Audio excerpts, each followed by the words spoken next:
What is up, everybody? Welcome back to the channel and welcome to another video. Today you are joining me in snow-covered Casper, Wyoming at the Home Depot. Here I am making my third delivery out of this set of stops, and then we are going to go from Casper up to Sheridan. So I'm punching in the address right now on the little touch screen, which is pretty handy in these new Kenworths. If you opt to go with this little touch screen display, it does have its issues from time to time, but for the most part it works pretty good. It'll turn off randomly while you're driving and whatnot, once in a great while. But other than that, you can either go with this touchscreen display or else you can get another set of gauges. But as I showed you guys in the interior video that I did, there's actually a spot in here. Let me punch in this address: 2050 Coffeen Avenue, I guess is how you pronounce that.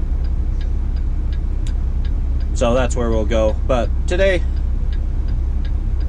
we are going to get out and play in some snow. Winter's finally here. It is November 26th, so happy Thanksgiving to everybody if I do not see you guys or talk to you guys again before Thanksgiving. I know it has been a while since I've made a video. Cheers, by the way. I have to get a hot shot of coffee before we get out. But just kind of been out doing our thing. Haven't made too many videos, as you can see. It's nice and white. Evansville, Wyoming, which is a neighboring town to Casper. But I figured I would shoot some video of untarping in the snow, with the snow, because we have about 3 inches of snow cover in the back of the tarp, and so we got to figure that out. So give me a second to get out what I need, and I'll see you guys here in a second. Alright guys, so I got out my fancy little half broom that I have. It's just a little short handle that, well, it broke, but I've kept it around just because when you got snow on these tarps, I've already pounded off the side of the tarp, but essentially I just go around and just pound off the side, knock all the snow off the sides.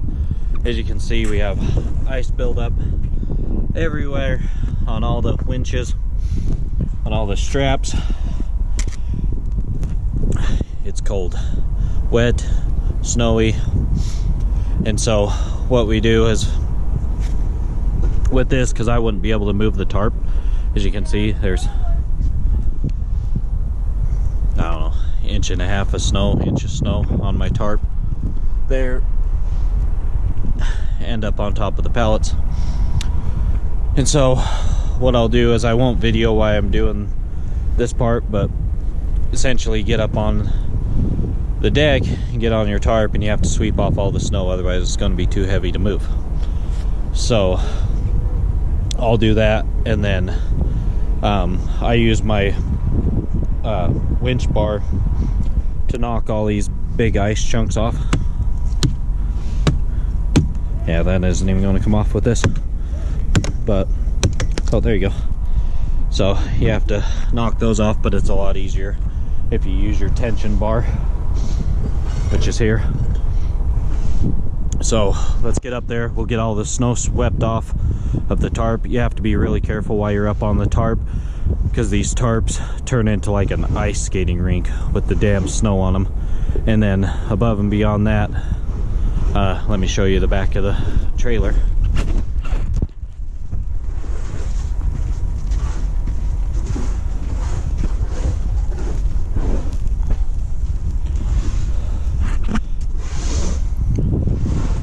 So the wind drifted all this snow, and so before we leave, we have to knock all this snow off. so that we can see our lights. But let's get up here and sweep this off.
Alright, so now that we have all the snow off, and I don't use a snow shovel, I tried one, but it gets caught on the tarp too much. That's why I switched to just kind of a broom to push the snow off.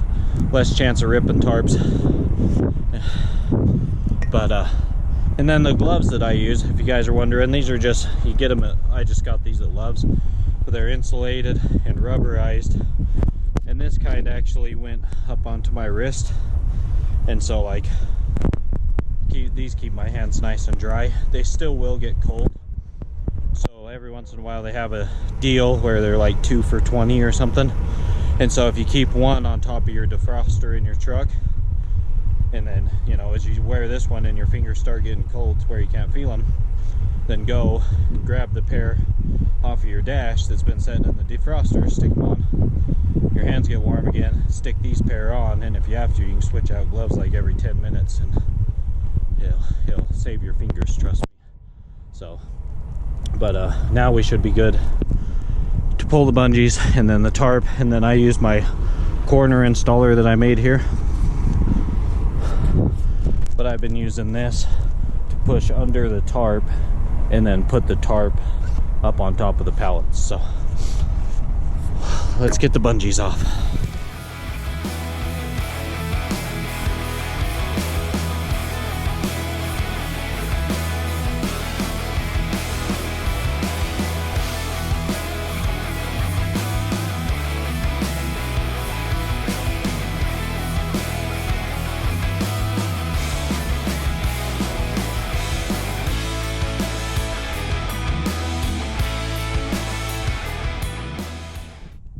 Alright guys, sorry if the video quality sucks, because everything's wet. So, as you can see, we pushed the tarp up on top. So these 3 pallets and a couple more on the other side are coming. Now to get your winches ice free, if the holes aren't blocked, you can just twist them. And then you see the ice falls off if you have to. Hit on it a couple of times and then it'll be free for you to get your straps undone. But yeah, let's hurry and finish this up. These guys are waiting on me, so and then we'll tarp it back up.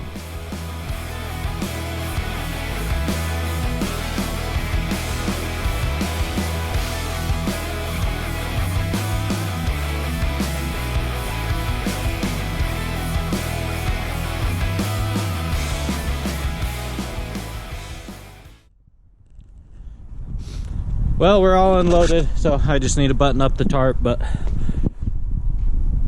it's just back here kicking off the mud flaps. Ah, in the face! But so that we can see all the lights in the back, I guess we can wipe off this California license plate. Nobody wants to see California license plates anyways, but that's where the trailer's registered. So just kind of kicking off some of this stuff. The weight of the snow will actually break your mud flaps, I found out during the first storm about 2 weeks ago. Here's the snowplow, guys. But I don't know if you can tell, this one still says Kenworth on it. This one over here is all black. If you can see that, it's because I replaced this one out in Nevada a couple weeks ago. It broke. The snow and the ice got so heavy on it that it broke the metal bar over there. But anyways, guys, that's my process.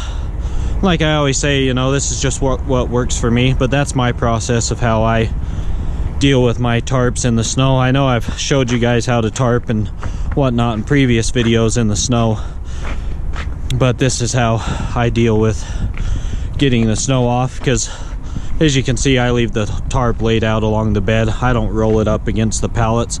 If I did, then I wouldn't have to sweep off the snow, but it only takes a couple minutes. So, and to be quite honest, I could use the exercise. So not a big deal. You just have to be careful while you're up there. Make sure you don't slip and fall on your ass. It's the biggest thing, or fall off your trailer. Nobody needs to be getting hurt out here. You know, don't be risking yourself just to deliver a load. If you feel it's unsafe, tell your broker, tell your dispatch to F the hell off, you know. So, and like even the broker told me yesterday, they're like, don't worry about getting those loads there if you're going to be in danger of wrecking or whatnot. Because I seen a handful of wrecks yesterday. I seen an F-150 that had just barely rolled, but the guys were out walking around, and then I seen a car start doing 360s going down the westbound lane of I-80 as I was coming across it. There was a diesel, there was a camper that I actually caught dash cam footage of. Maybe I'll throw that in right now. But just be careful out there, guys. Winter's finally here. I know we've had a couple of storms come through, but I think this is probably the first official storm. So I spent my whole day yesterday. It was my birthday. I'm a big 3'9", and so I spent my birthday driving through this crap yesterday. So everybody that told me happy birthday on social media and whatnot, I really appreciate it, but I didn't have time to respond yesterday until I got stopped. So anyways, guys, let's button all this crap up and get headed to Sheridan, which is north behind that water tank. 100 and something miles. You guys seen me punch it in the GPS, but it'll probably only get worse up there. So I appreciate y'all for watching, and I will see you all on the next video.